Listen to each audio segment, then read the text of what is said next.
자, 오늘 10월 28일 수요일 새벽 아침입니다. 오늘 예레미야 51장 54절에서 64절까지 말씀 함께 보겠습니다.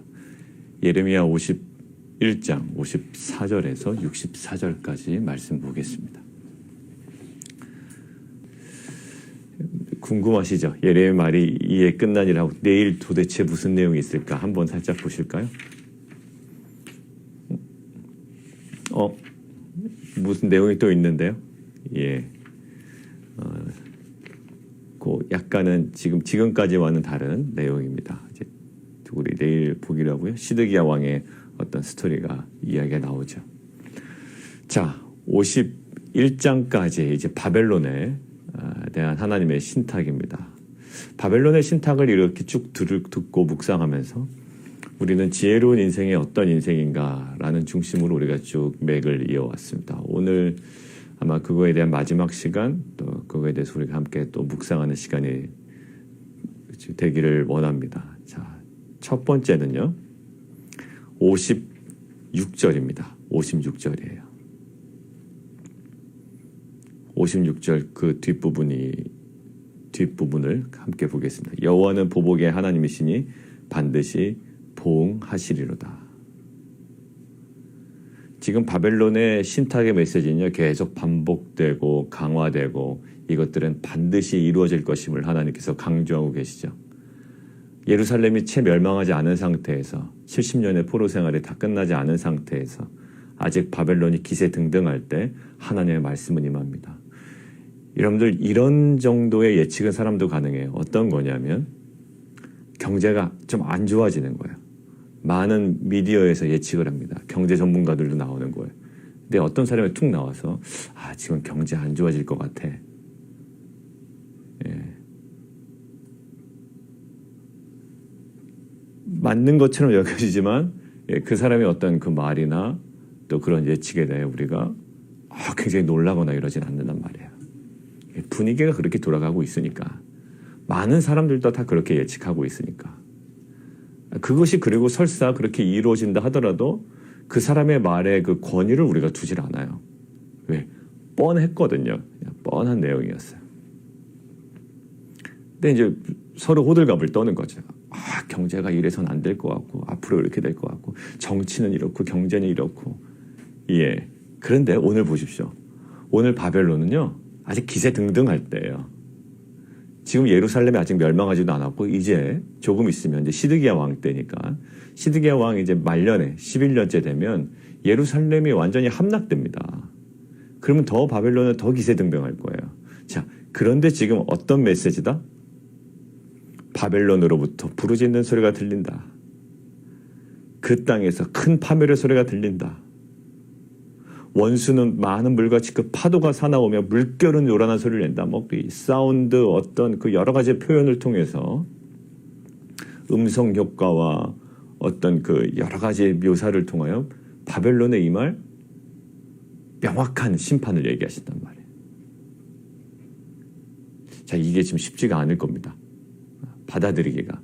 예루살렘 멸망하는 것도 받아들이기가 쉽지 않고 바벨론이 나중에 심판을 받는다도 실은 이 사람들에게는 반신반의한 거예요. 자, 그런데 하나님 명확하게 얘기하세요. 자, 첫 번째요. 여호와는 보복의 하나님이시니 반드시 보응하시리로다. 자, 이것이 왜 의미가 있을까요? 하나님께서 바벨론을 심판하시는 이유에 대해서 지금 실은 이 본문뿐만 아니라 이전의 본문에서도 지금 말씀 나왔습니다. 보복의 날이다. 그리고 나는 보복의 하나님이다. 반드시 보응할 거야. 이렇게 말씀하시죠. 자, 여기서 하나님께서 왜 보복을 하실까요, 그러면? 그 질문을 던져야 돼요. 왜 보복을 하실까요? 마음에 안 들어서? 못생겨서 그런가요? 아니면 배우지 못해서 그런가요? 단 한 가지입니다. 죄의 문제를 엄중히 다루신다는 거예요. 그래서 첫 번째입니다. 지혜로운 인생은 죄에 대한 심각성을 깨닫는 자예요. 하나님이 지금 보복을 하신다는 것은 개인적인 감정 때문에 그러시는 게 아니에요. 무슨 억하심정이 있어서 바벨론을 이렇게 대하시는 게 아닙니다. 하나님이 이렇게 대하시는 방법, 하나님의 심판의 이유는 여러 가지 현상이 있겠지만 본질은 다 딱 한 가지입니다. 뭘까요? 이 죄의 문제예요. 하나님은 죄를 엄중히 다루신다. 하나님의 속성을 발견해야 돼요. 오늘 본문에서. 그러면 우리는 어떻게 적용돼야 될까요? 지혜로운 인생은 죄에 대하여 민감한 인생이 되어야 됩니다. 죄에 대해서 민감하다는 것은 뭘까요? 우리가 죄가 첫 번째 인류에게 들어온 장면을 봐야 우리의 죄에 대한 민감성을 우리가 좀 높일 수가 있습니다. 그때 아담과 하와의 상태는 어땠죠? 두 사운드가 있었습니다. 두 사운드가. 한 사운드는 뭐죠? 하나님의 말씀. 네가 그것을 먹으면 어떻게 알아? 어떻게 된다? 죽는다라는 거예요. 또 하나의 사운드가 있습니다. 어떤 사운드요? 먹으면 하나님처럼 된다. 지혜롭게 된다라는 거예요. 자, 그런데요. 이 죄에 대해서 민감성이 뚝 떨어지죠. 왜 그럴까요? 사단의 사운드가 굉장히 증폭되기 시작합니다. 아, 그렇구나.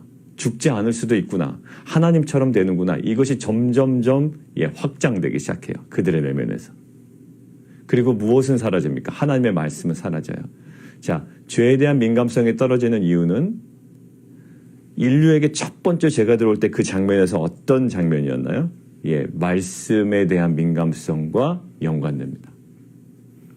그러니까 실제로 말씀을 인격적으로 말씀이 없었냐? 아니, 그것도 아니라고요. 말씀이 있었습니다. 근데 말씀이 인격적으로 친밀하게 다가오지 않으면 세상의 사운드에 묻혀버립니다. 뭐가요? 말씀이요. 그러니까 보통 신앙생활 하는 사람들, 보통 그냥 기독교, 종교적인 생활 하신 분들은 이렇죠. 아, 말씀 참 좋아 정도로 끝납니다. 아, 목사님 말씀, 그래, 납득할 만하네. 그래, 뭐 교회는 저 정도 이야기는 해줘야지. 이 정도예요. 근데 이 말씀이 내 삶 가운데 파고 들어오진 않는다고요? 그러니까 실제로 나를 움직이는 건 뭘까요? 말씀을 통해서 충분히 감동도 받고 소위 말하는 은혜도 받지만 실은 내 삶을 움직이는 건 뭐였습니까? 그 에덴 동산에서. 사단의 사운드가 나를 움직였잖아요. 세상의 사운드가 움직였다고요. 애굽의 사운드가 나를 움직여요. 보십시오. 주일날 선포되고 개인적으로 묵상하는 말씀에 눈물도 흘리고 감동도 받고 뭔가 막 찡한 마음도 있습니다. 근데 실은 어떤 논리가 나를 움직이고 있나요? 세상의 논리가 움직이고 있지 않나요? 어떤 경제 논리가 나를 움직이고 있지 않나요? 바로 그거예요. 죄에 대한 민감성은요, 내가 실정법을 어겼냐 아니냐의 문제가 아니라 내가 말씀에 민감하냐예요. 인류가 최초로 죄를 질 때 말씀에 대한 둔감성이 죄를 저지르는 가장 중요한 요인이 되었습니다. 그리고 하나님께서 이 죄의 문제를 엄중히 다루실 때 또 하나 기억해야 될 거 있어요. 우리가 그렇다고 평생에 죄를 안 짓냐? 아무리 노력한다고 해서 실은 우리는 계속 죄를 짓습니다. 죄에 대한 민감성이라 하면 이 두 번째를 이야기해요. 뭐냐 하면 죄를 진 이유는 어떻게 한다? 회개의 영성이 있어야 돼요. 그러니까 결국 회개는 뭐라고요? 복음서에서 얘기한 회개의 합당한 열매. 그러니까 내가 죄에 대해서 민감하다라고 하는 것은 어떤 형태로 나타날까요? 절대로 죄를 안 지는 형태로 나타날 수도 있어요. 그러나 그것은 실은 우리에게 불가능할 겁니다. 그러니까 내가 죄를 절대로 지지 않는 형태로도 죄에 대한 민감성이 나타나지만 두 번째 가장 중요한 것, 회개의 영성이에요. 회개의 영성은 죄에 대한 고백이나 눈물로만 해결되진 않아요. 예수님께서 명확하게 얘기하셨습니다. 회개에 합당한 열매예요. 그러니까 그것이 우리가 죄에 대하여 민감하다라는 그 지혜로운 인생 첫 번째 죄에 대하여 민감한 인생의 모습인 줄 믿습니다. 사랑하는 성도 여러분들, 오늘은 두 가지예요. 죄에 대해 민감성은요. 첫째요. 말씀에 대한 민감성에서 시작이 돼요. 이것이 회복이 안 되면 거룩에 대한 기준이 무너져 내립니다. 두 번째, 그럼에도 불구하고 우리는 넘어질 수밖에 없어요. 그러나 거기서 끝나지 않죠. 하나님께서 우리에게 회개를 촉구하시고 단순히 입술의 고백이나 눈물이 아닌 돌이키는 것, 회개에 합당한 열매를 원하신다고요. 자, 두 번째 지혜로운 인생은요. 58절입니다. 58절. 만군의 여호와께서 이와 같이 말씀하시니라. 바벨론의 성벽은 회파되겠고 그 높은 문들은 불에 탈 것이며 백성들의 수고 동그라미 치시죠. 수고는 헛될 것이요 그 민족들의 수고는 불탈 것인지. 수고와 수고가 계속 반복이 되죠. 그러니까 결국 어떤 의미입니까? 수고가 헛되다라는 거 아니에요? 그들의 수고가 헛되다. 자, 두 번째 지혜로운 인생 두 번째요. 수고의 의미를 아는 자예요. 수고의 의미. 수고하지 말자라는 건 아닙니다. 이 수고가 어떤 의미인지를 분별하고 깨닫는 자라는 거예요. 자, 볼까요? 지금 이게 어떤 의미입니까? 지금 읽어보니까 뭔가 이렇게 무슨 어떤 뉘앙스인지를 알겠는데 이렇게 명확한 이미지가 남아야 된다고 그랬죠? 본문을 묵상할 때. 이런 거예요. 바벨론과 같은 그러한 태도와 모습들은 뭐예요? 아무리 수고해도 그리고 무엇인가를 이룰지라도 단지 불에 던지는 땔감을 공급하는 헛수고에 불과하다라는 거예요. 바벨론이 열심히 뭔가를 했는데 뭔가를 이룩했는데 뭔가를 성취했는데 그 성취된 그 모든 결과는 뭐다? 결국 불에 던져질 땔감 정도밖에 안 됐다라는 거예요.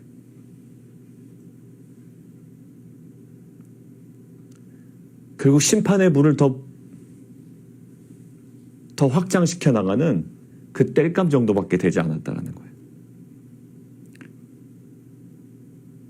정말 내가 지금 하고 있는 수고가 불에 던져질 땔감인지 아니면 바위 위에 세워놓은 정말 그 견고한 집과 같은 믿음의 반석에 세워놓은 정말 하나님 나라를 위한 정말 귀한 건축물인지는 우리는 매사에 점검해 봐야 됩니다. 그래서 시편 127편은 그렇게 이야기하고 있어요. 제가 함께 읽겠습니다. 여러분들 얼마 전에도 봤죠?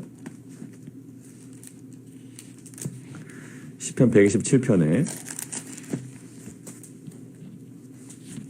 여호와께서 집을 세우지 아니하시면 세우는 자의 수고가 헛되다. 예. 아마 무너져 내려서 그 집도 땔감의 재료로 사용될 겁니다. 여호와께서 성을 지키지 아니하시면 파수꾼에 깨어 있음이 헛되도다. 그러므로 여호와께서 그의 사랑하는 자에게 잠을 자는 동안에도 은혜를 주신다라는 거예요. 지금 하고 있는 수고가 헛된 것인지 하나님 앞에서 귀한 것인지를 분별하는 것은 매우 중요합니다. 왜냐하면 그 모든 것들이 다 끝난 이후에 깨닫게 되면 그것처럼 비참한 인생은 없는 것 같아요. 열심히 달려왔는데 그리고 남들에게 존경받으며 남들에게 인정받으면서까지 열심히 달려왔는데 평생 달려왔는데 맨 마지막 자리에서 그것이 모든 것들이 땔감의 재료로 사용되어 있던 헛수고였구나라는 어떤 그 판단과 그런 평가를 받으면 그것처럼 비참한 인생은 없을 겁니다. 기준이 뭘까요? 기준이 그러면 사람들에게 인정받으면 헛수고가 아닐까요? 자, 하박국 함께 보겠습니다. 하박국이요. 2장. 하박국 2장.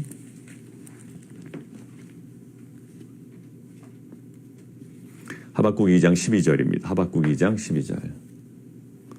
하박국은 바벨론에 대해서 그냥 아주 마음이 너무 무거웠죠. 그런 심판이 임한다는 것 자체가. 하박국 2장입니다. 하박국 2장 12절. 피로 성읍을 2장 12절이요. 예, 하박국 2장 12절. 피로 성읍을 건설하며 불의로 성을 건축하는 자에게 화 있을진저. 13절. 결국 12절 보죠. 바벨론의 불의함이 정죄받는다라는 겁니다. 바벨론 이야기하고 있는 겁니다. 바벨론 정죄받을 거다. 심판받을 거다. 13절. 민족들이 불탈 것으로 수고하는 것과 나라들이 헛된 일로 피곤하게 되는 것이 만군의 여호와께로 말미암는 것이 아니냐. 결국 바벨론 사람들이 수고로 지어진 성읍들은 어떻게 될 거다? 결국 불에 태워질 거다. 열심히 세워놨는데 그게 땔감으로 사용된다라는 거예요. 자, 결국 이것이요. 결국 바벨론에게만 해당되는 것이 아님을 이야기합니다. 14절. 이는 물이 바다를 덮음같이 여호와의 영광을 인정하는 것이 세상에 가득함이라. 단지 바벨론에게 해당되는 것이 아니고 모든 열방에 해당되는 것을 이야기합니다. 바벨론 열심히 했습니다. 그리고 많은 사람들이요, 바벨론의 어떤 그런 업적과 이룬 것들을 볼 때, 아, 참 바벨론 대단하다라고 칭송을 아끼지 않았을 거예요. 여러분들에게도 그러지 않습니까? 야, 저 사람 대단하다. 어떻게 미국에서 이렇게 이민 와서 어떻게 저렇게 이룬 업적이나 여러분들의 재산이나 또 여러분들의 자녀의 교육이나 보고 칭송하지 않습니까? 어떻게 저렇게 자녀들을 잘 길러가지고 좋은 대학교를 저렇게 보내고 말이죠. 또 그것이 여러분들의 자랑이 되기를, 또 그것을 향하여 수고를 아끼지 않고 있지 않습니까? 근데 그 모든 것들이 그러지 말아야 된다는 것이 아니라 그것이 어느 것과 맞닿아 있어야 된다? 예, 하나님 나라와 맞닿아 있어야 된다는 거죠. 왜냐하면 내가 내 나라를 구축해 나가는 것이 아니거든요. 신앙은 잘 봐. 내가 기도했더니 하나님께서 나를 이렇게 크게 해주셨어. 나의 나라, 나의 영역이, 나의 재산이 내가 성공했단 말이야. 나를 봐. 결국 하나님을 이야기하는 것 같지만 실은 나의 나라를, 풍성해지고 거대해진 나의 나라를 자랑한단 말이에요. 결국 우리는 뭘까요? 내가 죽어도, 내가 심지어 죽음에 넘겨도 결국 그 안에 계속적으로 역사하는 뭐예요? 예, 생명과 구원과 부활, 하나님의 나라와 맞닿아 있어요. 그렇지 않으면 실은 그 모든 것들은 애굽의 것이 되고 바벨론의 것이 됩니다. 근데 그 애굽의 것과 바벨론에 관하여 하나님께서 뭐라고 그러시나요? 예, 불에 던져질 땔감이라고 얘기하잖아요. 우리가 애굽과 바벨론에 속한 나라, 그 나라에 속해 있는지, 아니면 우리의 모든 예, 행위와 판단과 결정과 또 우리의 사역들이 하나님 나라와 깊이 연결이 되어 있는지 우리는 지혜로운 인생으로 다시 한번 돌아봐야 될 줄 믿습니다. 고린도전서 제가 하나만 다시 읽을게요. 고린도전서 3장 13절인데요. 제가 읽겠습니다. 고린도서 3장 13절. 각 사람의 공적이 나타날 터인데 그 날이 공적을 밝히리니. 공적이 나타난대요. 여러 가지 행했던 일들이. 근데 공적이 밝혀지는데 밝히리니. 이는 불로 나타내고 그 불이 각 사람의 공적이 어떠한 것을 시험할 것입니다. 만일 누구든지 그 위에 세운 공적이 그대로 있으면 상을 받고 누구든지 그 공적이 불타면 해를 받겠다. 그러나 그 자신은 구원을 받되 불 가운데서 받은 것 같으리라. 자, 이것은 어떤 것을 얘기할까요? 하나님의 심판, 불은 하나님의 심판인데 어떤 성도들의 그 사역은 시험에 견딜 것이지만 어떤 성도들의 사역은 사라져 없어질 것이다. 그러니까 하나님의 지금 고린도전서에서 하나님의 그 순전한 말씀을 가르치는 일의 그 중요성을 강조하는 거거든요. 그러니까 그 모든 것들은 하나님의 말씀, 하나님의 나라, 하나님의 뜻과 하나님의 계획과 그 섭리 가운데 지금 내가 하고 있는 것이 하나님의 마음과 합한 것인지. 저번에도 말씀드렸죠. 모세가 돌판을 집어 던졌다고요. 십계명 돌판. 그거 하나님께서 직접 써주신 거 아닙니까? 돌에다가. 근데 그거를 깨뜨려요. 자기가 분노했다고. 근데 하나님께서 그거 아무 얘기 안 하신다고 그랬죠. 왜? 그게 하나님의 마음이거든요. 불경하다 이렇게 아무리 우리가 판단할지언정 하나님께서 아무런 얘기 안 하셨습니다. 그런데 반석을 명하여 물을 내라라고 하셨던 그 하나님에 대한 말씀에 대해서 그 말씀에 대해서 자신의 분노, 하나님의 분노가 아닌 자신의 분노로만 화딱지가 나서 바위를 친 이 모세에게 뭐래요? 네가 나의 뭐를 나타내지 못했다? 백성들 앞에서 거룩함을 나타내지 못하는 거로 너 그 땅에 못 들어가겠다 이렇게 얘기하시잖아요. 결국 하나님의 뜻과 하나님의 마음이 있는 그 모든 직장, 사업, 우리의 모든 자녀 교육, 그러니까 자녀 교육에 대해서 열심을 내지 말라는 게 아니라 그 자녀 교육에 대한 모든 그 테두리 범주 안에 어디에 속해 있어야 된다. 하나님의 나라와 그 뜻과 그 의와 하나님의 그 계획과 그 하나님의 그 부르심 안에 우리가 온전히 거해야 될 줄 믿습니다. 자, 세 번째, 지혜로운 인생. 자, 59절이죠. 시드기야 왕 제4년, 거기 동그라미 치시죠. 그게 이제 우리가 오늘 바라봐야 할 핵심 포인트입니다. 시드기야 왕 제4년.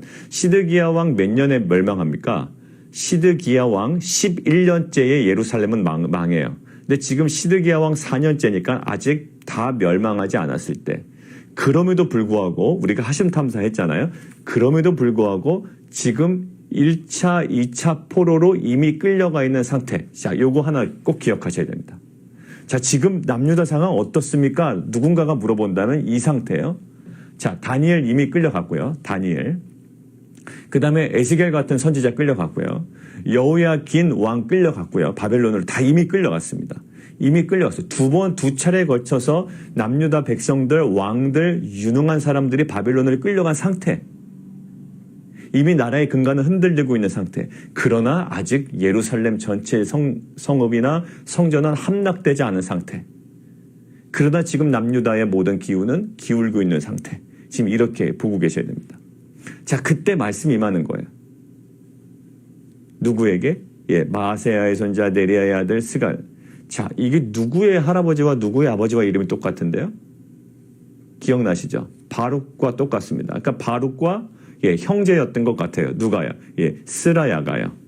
스라야가 아마 바룩과 형제였던 것 같습니다. 근데 이 사람이 일하는 게 뭐라고요? 병창감인데요. 거기 설명 나와 있죠. 병창감. 이런 쪽인데요. 실제적으로 이 사람이 왜 왕을 따라갔나라고 하면 보통 학자들이 이야기할 때 왕의 시드기야의 잠자리나 모든 주변의 것들을 공급하고 준비하는 자였다라는 거예요. 굉장히 권위가 있었겠죠. 왕의 옆에서 물자를 공급하고 또 잠자리도 준비하고 이 모든 것들을 행하는 자가 이 스라야입니다. 근데 스라야에게 예레미야가 하나님께서 하신 말씀을 이야기하는 겁니다. 다 기록을 했습니다. 그리고 너 스라야에게 이렇게 얘기하라는 거죠. 뭐라고요? 너는 바벨론에 이르거든. 자, 바벨론에 이르거든. 그 밑줄 그어놓으십시오. 이 바벨론에 이르거든. 자, 보십시오. 바벨론에 언제 이르는 겁니까? 다시 59절로 들어갑니다. 잘 따르고 계시죠? 59절로 돌아보세요. 스라야가 그 왕과 함께 바벨론으로 갈 때에, 야, 보십시오. 지금 언제 가는 거예요? 예루살렘 함락되기 전입니다. 그리고 시드기야 왕 4년째 바벨론을 무슨 갈 일이 있는 겁니다. 근데 그때 바벨론으로 가서 말씀을 선포하는 겁니다. 다 모든 것들이 끝난 후에 바벨론이 이제 거의 가세가 기운 후에 얘기하는 게 아니라 바벨론의 기세 등등할 때 이 말씀을 선포하라는 거예요. 아무도 받아들일 수 없을 겁니다. 그러나 하나님께서는 그들에게 얘기하라는 거예요. 자, 다른 장면을 한번 또 떠올려 보시죠. 바벨론으로 가면 이미 바벨론에 끌려간 우리 동족들이 있습니까? 없습니까? 있지요. 그들은 무엇을 붙잡고 살아갑니까? 70년이 되면 이 말씀 하나 붙잡고 가는 거예요. 그리고 거기서 기다리는 겁니다. 자, 그런데요. 거기 있는 바벨론을 향하여 그 바벨론 땅에서 이렇게 얘기하라는 겁니다. 62절. 여호와여 주께서 이곳에 대하여 말씀하시기를 이 땅을 멸하여 사람이나 짐승이 거기 살지 못하게 하고 영원한 폐허가 되리라 하셨나이다. 여러분들 이거 쉽지 않은 거예요. 왜? 바벨론 지금 굉장히 강성할 때고요. 기세 등등할 때입니다. 많은 열방의 민족들이 바벨론 눈치 보고 있을 때입니다. 아직 최정점도 찍지 않았을 때라고요. 자, 그러면서 어떤 행위를 또 요구하시냐면 너는 이 책, 기록된 이 책을 다 낭독하고 이렇게 이야기를 하고 다 한 후에 이 책에 돌을 메어서 유브라데 강 속에 던져라. 지금도 이라크 가면 유브라데 강이 있고요. 예. 유브라데 속에 던지며 말하기를 뭐하고요? 바벨론이 나의 재난 때문에 이같이 몰락하여 어떤 그 그림 언어죠. 예, 이렇게 물에 완전 잠기는 것처럼 몰락하여 다시 일어나지 못하리니 그들이 피폐하리라. 지금 어디 가서 얘기한다고요? 바벨론 가서. 바벨론의 최정점도 찍지 않았는데. 그러나 지금 이 이야기는 누가 듣고 있을까요? 예, 바벨론에 끌려간 포로들, 그리고 바벨론 사람들이 듣고 있겠죠. 자, 말씀은 선포됐습니다. 하나님께서 심판을 주체시며 지금 상황이 그렇게 보이지 않을지라도 뭐 어떤다? 예, 하나님의 주권은 이루어질 거다라는 거예요. 자, 이스라엘 백성들은요, 남유다 백성들은 어떤 입장일까요? 분명히 조금 전만 하더라도 어떤 메시지를 들었나요? 바벨론에게 항복해야 된다는 메시지를 들었던 사람들이 지금 무엇을 또 듣고 있습니까? 거의 동시간에 바벨론의 멸망을 듣고 있습니다. 어떻게 될까요? 이제는 이 말씀을 약속의 말씀으로 받느냐 거부하느냐의 이제 기로에 서 있는 겁니다. 말씀은 선포됐어요. 가정을 향한, 민족을 향한, 사업을 향한 말씀은 선포됐어요. 내용은 뭐예요? 지금 그렇게 보이지 않아도 결국 하나님의 주권은 그 땅 가운데 성취된다라는 거예요. 지금은 모든 것들이 희뿌옇게 보이고 오히려 그 반대의 모습을 보여도 결국 궁극적인 하나님의 말씀은 성취된다라는 거예요. 지혜로운 인생은 뭘까요? 우리가 지난 주일에 나눈 것처럼 지금 보이는 현상보다 더 궁극적인 현실인 하나님의 말씀을 붙잡고 나아가는 겁니다. 저는 두 가지 메시지가 있다고 봐요. 하나는 이스라엘 백성, 남유다 백성들을 향한 마음이에요. 지금 끌려가는 겁니다. 끌려갔습니다. 끌려가는 것이 맞다라고 합니다. 근데 결국 그 바벨론도 멸망한다고 하는 거예요. 이 두 가지 긴장 관계 속에 살아가는 거예요. 우리 적용이 어떻게 될까요, 여러분들? 이 말씀이. 지금 끌려가야 된다고 합니다. 근데 결국 거기 멸망한다고 합니다. 70년 동안 살아갈 사람들에게는 이것이 어떻게 적용이 될까요?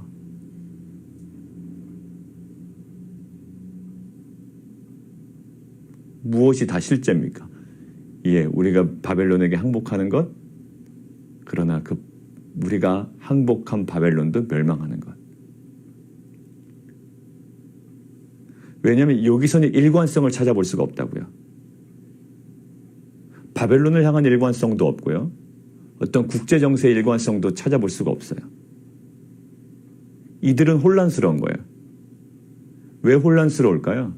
그들의 내면의 자아와 충돌되기 때문에, 그들의 기존의 사고방식과 충돌되기 때문에. 뭐야? 바벨론한테 항복하라고 그러더니 바벨론이 멸망한다고? 기존의 그들의 사고방식과 충돌되는 거예요. 여러분들의 말씀은 이렇게 우리에게 다가올 때가 있다는 겁니다. 근데 그때 아마 이 남유다 사람들은요, 분명히 깨달았을 거예요.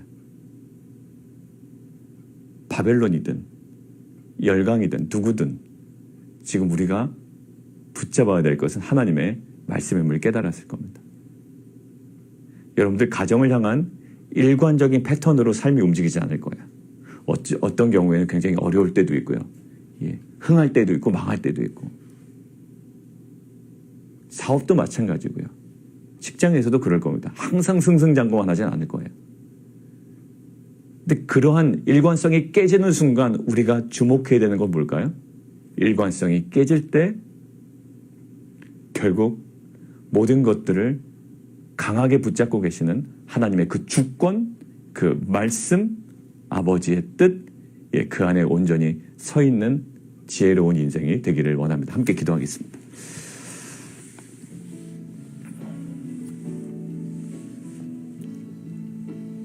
오늘 세 개를 함께 좀 기도할까요? 첫 번째 지혜로운 인생은요, 죄에 대하여 민감한 자예요. 우리는 너무 쉽게 간과하죠. 아무 일도 벌어지지 않기 때문에 그렇습니다. 네, 인류에게 죄가 처음으로 들어올 때 그때 기억하십시오. 말씀에 대한 둔감성이 죄가 들어오는 가장 결정적인 이유가 됐습니다. 말씀에 대한 민감성이 회복돼야 죄에 대하여 민감해집니다. 그리고 우리는 그럼에도 불구하고 또 죄를 지을 수밖에 없는 연약한 존재이죠. 근데 하나님께서 우리에게 말씀하십니다. 회개에 합당한 열매를 맺어라. 결국 우리의 삶의 매 순간의 그런 변화를 얘기하십니다.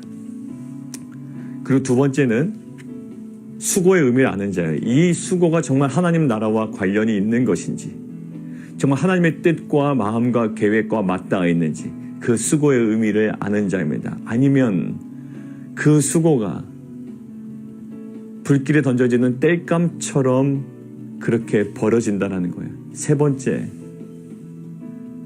우리의 사고방식 속에 일관성이 깨집니다. 언제는 바벨론에게 항복하라고 했다가 언제는 바벨론이 멸망한다고 그럽니다. 우리의 사고방식과 우리의 생각의 흐름 속에 일관성이 막 깨지는 일들이 벌어진다고. 이렇게 되면 안 되는데, 이것은 우리가 예상한 바가 아닌데, 우리의 생각의 사고의 일관성이 깨질 때 그때 우리가 다시 한번 붙잡아야 될 건 뭘까요? 하나님의 말씀, 하나님의 주권, 이것들을 우리가 붙잡는 것, 그것이 지혜로운 인생을 믿습니다. 주님, 이 바벨론의 모든 멸망의 과정을 통하여 우리에게 말씀하시는 그 음성을 듣게 하여 주옵소서. 우리 함께 기도하며 나가도록 하겠습니다. 우리 계속 좀 기도할까요? 우리 9시 기도일 때 계속 기도하는 것처럼 우리 박상선 목사님 예담교회 우리 튜브 시술을 그저께 이틀 전에 하셨고, 그 영양이 잘 공급되고 또 세임이 회복될 수 있도록 우리 치료제 주문을 하셨는데 그것들이 이제 공급되는 모든 과정, 또 메디케이드 모든 연결되는 모든 진행되는 과정, 하나님의 은혜로 덮어달라고, 또 우리 이정우 성교사님 위해서 좀 기도해 주시고, 우리 성도들 또 직장과 비즈니스와 여러 가지 건강의 문제로 기도하고 또 새로운 진로를 두고 기도하신 분들 계신데, 하나님 그 모든 그 맞닿아 있는 거죠. 그들 수고와 열심과 또 여러 가지의 그 애씀이 정말 하나님 나라와 정말 강하게 연결되기를 원합니다. 아주 하나님의 그 부르심과 연결되어 하나님 그 불길에 던져지는 그 땔감이 아니라 정말 반석 위에 세우는 정말 하나님의 그 거룩한 성소되게 도와주옵소서. 우리 함께 기도하며 나가도록 하겠습니다.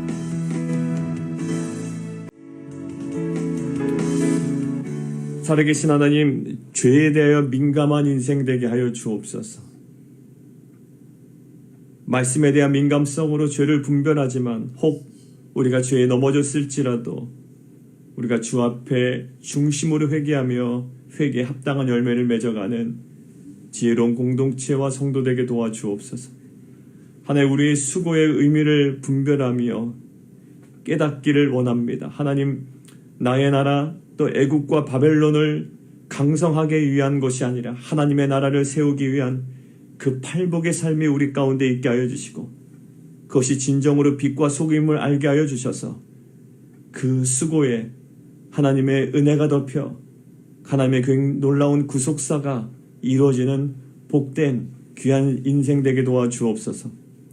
아버지 하나님, 그 우리의 생각의 일관성이 깨질 때 하나님, 그러나 살아있는 하나님의 주권과 말씀을 주목하는 인생 되게 도와주셔서 아버지, 우리의 보이는 여러 가지 불편부당한 현실이 우리에게 현실이 아니라 정말 궁극적인 현실인 하나님의 말씀과 그 주권을 우리가 주목하며 우리가 붙잡고 나아가는 귀한 공동체 되게 도와주옵소서. 이정우 선교사님, 박상선 목사님 위해서 우리가 매일 아침 저녁으로 기도합니다. 주님, 그 연약한 육체 가운데 치료의 광선을 비춰주셔서 그 모든 것들의 강함과 회복을 허락하여 주시고, 특별히 구체적인 치료제 하나님 공급과 또 메디케이드 모든 진행과 또 하나님 치료 과정을 통하여 오직 하나님 주님 역사하여 주옵소서. 예수 그리스도 이름으로 감사하며 기도드리옵나이다.